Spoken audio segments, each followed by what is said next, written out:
to have a quick but very difficult discussion about the relationship of the black family.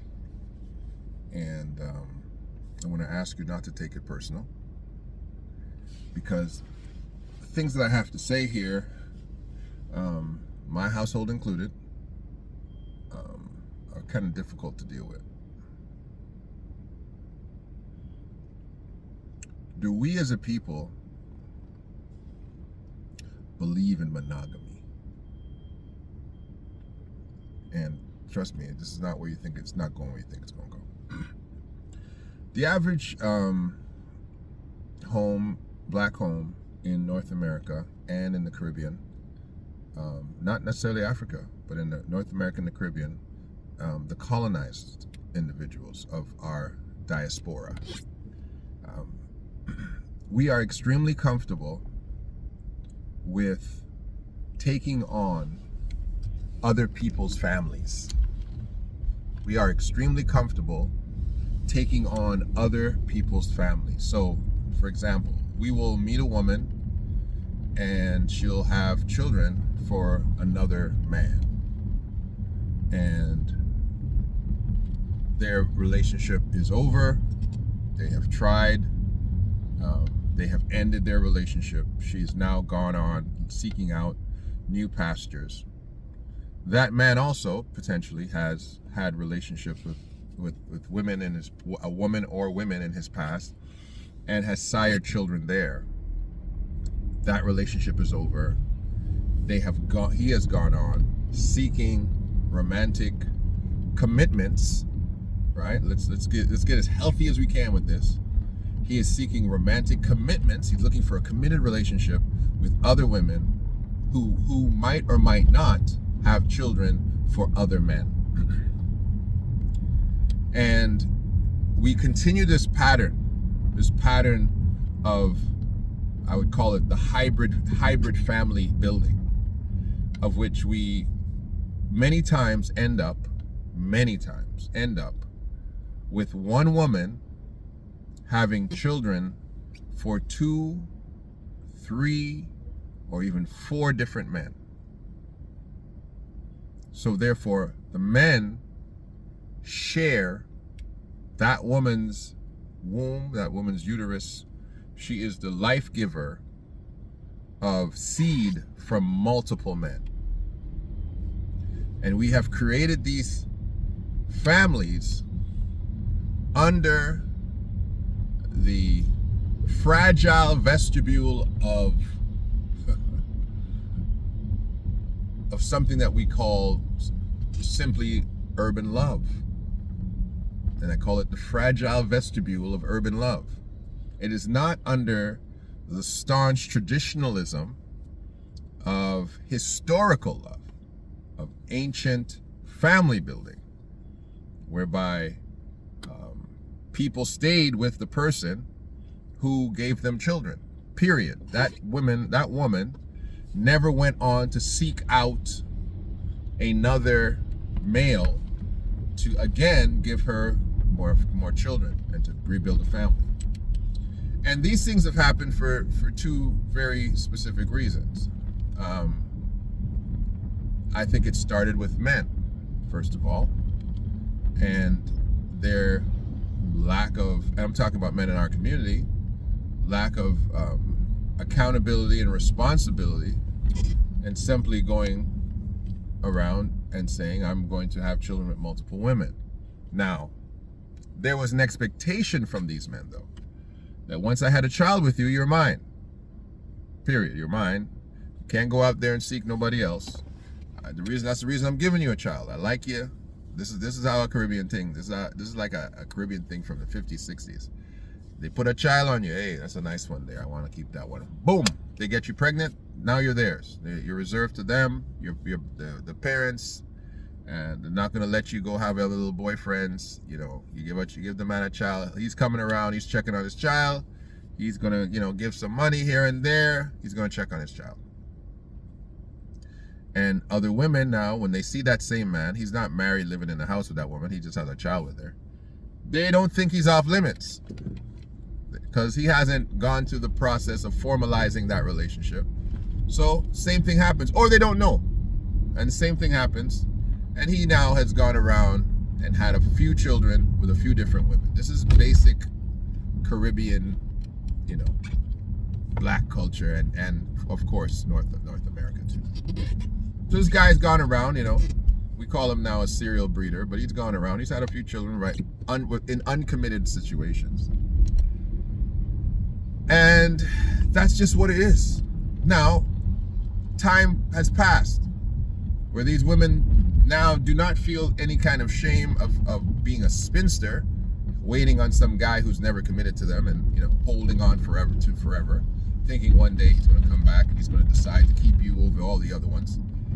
And they said, you know what, I'm not waiting for this guy. I'm going to go out and have a man. I'm going to go find a man for myself. I'm going to go get myself a man who wants to be with me and loves me, regardless if you have a child for you. And women have been empowered. That's where it started, to do that. That's where that little small empowerment began. Women are saying, I'm not waiting around for you, bro. I'm going to go find a man. What do you mean? I'm going to go find a man to stay with me and your child. And your child will call him daddy. And da da da da. And then the courts came in and reinforced that. Courts said, hey, absolutely you can do that. Absolutely, we're gonna make sure he gives you money. We're gonna make sure he stays away from you. We're gonna protect you from any type of scrutiny or brutality he brings to the table. We're gonna put laws in place that even if he calls you, sends you a harsh text message, we'll jail him. And we'll take him for everything he has. And if you do that a couple of times, we'll do it with all of them. We'll take all their money and give it to you. And so now women are like, hey, okay, well, this ain't bad. If I have a child with you, I don't like you, no problem. The government will force you to give me money. In fact, I'm gonna threaten you with it. I'll make sure that you know, hey, buddy, listen, you come over here. Come over here, you're in trouble, because I'm gonna make sure I get all that pension. Your ex-wife and me are gonna be sharing. Both of us are gonna be at your funeral crying in the same widow's garments. Oh my gosh. So I talked to a friend of mine the other day. She's hilarious. And she has 2 children.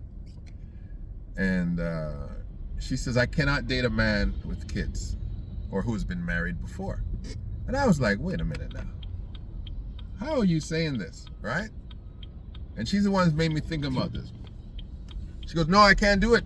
Can't do it, dog. Go tell me why. She's a man who's who has children. I am going to get connected to his children. I am going to want to be stepmom to those kids. I'm going to want them to be part of our family. I'm going to buy Christmas presents. I'm going to buy birthday gifts. I'm going to put on birthday parties for them. I'm going to celebrate them. If they're little girls, I'm going to want to do their hair. If they're little boys, I'm going to want to support their sports activities. And I'm going to get connected to those kids to the point where if me and that man break up, I'm going to take him to court for access to his kids. She said, listen, I'm too obsessively passionate and connected. You can't bring kids into my life and then break up with me. No, I'm gonna keep the relationship. I'm gonna show up. I'm gonna show up to recitals talking about, that's my baby, that's my baby. He said, I'm gonna take you to court for access. And she goes, even if I have to pay child support, I'm gonna pay child support because you ain't bringing them into my life and then taking them away. I laughed. I said, you know what? You're absolutely right. She is. Because you made this woman part of your family. You've bridged her into a relationship with your kids, and she has an emotional connection with them, and you just want to, you guys, because you didn't work out, are just going to chop that off. She's like, I can't do it. I emotionally can't do it. And so therefore, I can't date a man with kids, because I know if the relationship fails, I'm gonna be crazy. I'm gonna be stalking his children. I felt that was so whole of her to understand herself in that way, to see it in that way. And the whole thing about a person married before, he doesn't want and she also said this, I don't want those kids to be bringing our business back into another household. We're going to talk, we're going to have debates, arguments, and they're going to bring that all back. And now my personal business is being shared. shared with his ex-woman. And I don't want that. I don't want that. I don't want the trauma of a married man's trauma that he's now bringing, the issues that he had with the last wife, and he's now bringing it to me, and bringing all those situations and that mistrust and that anxiety and that paranoia. He's bringing all that to the table with me. I don't want that. I don't want that. That brokenness where he thinks that relationships are going to fail. Because a lot of married men are like that, and me included. Married men who are now divorced. We feel, yeah, eventually these chicks, I say it like this, all women leave, all right? One of the things I say, Batgirl's always struggling with me with that. I'm like, girl, you're great, but all y'all eventually somehow you just decide to leave. I'm not leaving, I'm not going anywhere, okay. And I hope that's true. But in the back of my head, I can't shake it. I can't shake it. Can't get the monkey off my back. You think to yourself, yeah, eventually all these chicks just, they get disgruntled about something small and become something big. And they leave, right? And this is one of the biggest things. As much as it seems like people don't want to be monogamous, women, y'all don't want no competition either. Like y'all don't want, and when I say women don't want competition, men don't either. But I think women don't want competition on a much smaller, incremental, amoeba-like level. Like you guys don't want a guy to even have a sentiment of affection towards another person. You don't want him to like her picture on Instagram. You don't want any sentimentality to be towards anybody. And I'm like that too. I'm very much like that. I'm extremely like that. You don't, like, if you're a smart woman, you don't want your man to have a female best friend. Like you don't want that. To me, you don't want that. That's and sorry for the brothers who have a female best friend. Nah, because you want his secrets. Brother, let me tell you something. A woman wants your secrets, okay? That's what true intimacy is her knowing your secrets. Another woman knowing your secrets too dismantles the concept of the intimacy. She don't like that, right? And my dad told me like this, listen, a woman that knows your secrets is very, very dangerous, son. Because he says once she spends her or shares her body with another man, she's sharing your secrets. He broke that down pretty dope. So, yeah, a woman doesn't want to have that type of competition that she has to worry about the emotional connection between you and another female. She don't want to do that. She don't want to deal with that. Many of them can deal with the physical, but that emotional thing, that sentimentality, they want that for themselves. You know what I'm saying? So I just find it to be interesting. Get off the road, bro. I find it to be interesting that our family structures are very much broken. Very much broken. And, but I will say this as a caveat. I'll say it like this. I personally treat women who now are in a position where they are I call them born again single. I treat them like a widow,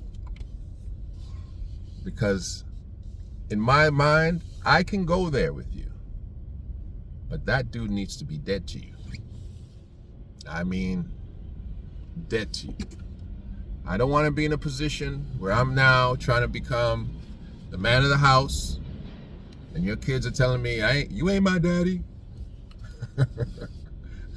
You ain't my daddy. I don't have to listen to you. Oh, okay. Where your kids become my kids, it's my kids, and they're your kids. Oh, okay. You can't tell me how to raise my kids. Oh, okay. You can't tell you how to raise your children. Okay. Okay. Yeah, I don't play that. So I'm an all or none type of dude. If I'm the man of the house, I'm everybody's man. I'm not just your man. Them little boys, little girl, whoever they are, I'm the man of that house or their situation too. And they better recognize there's only one gorilla up in here, and it's me. And if daddy, honestly, my scenario really is like this. If daddy is that much involved, he really still your man. If he's that much involved, if he's all the way up involved like that, you all talking on the phone every day. Hi, yeah, oh yeah, you should saw little Billy. Little Billy was fantastic at the basketball game. He scored 22 points. Really? Oh, that's amazing. Can you send me tapes? Oh yeah, I'll send you video. That's not for me. When I hear, oh, we're very amicable. Yes, me and my ex are very amicable. Not for me. It's not for me. He needs to be dead to you. Because I'm not going to be in an umbilical relationship with you and the last Negro or the last whoever, last colonizer, whoever he is. I ain't going to be in that relationship because there's not enough air in the universe for this gorilla in his family and another dude. And so our family's got to be, we got to reevaluate how we build family. Got to reevaluate it. I'm too dominant a gorilla to share anything with any doggone orangutans. That's just me. All right. This is Del K. Burton. This is The Real Spiel. Listen, tell me what you think. Tell me what you think. I'll talk to you soon.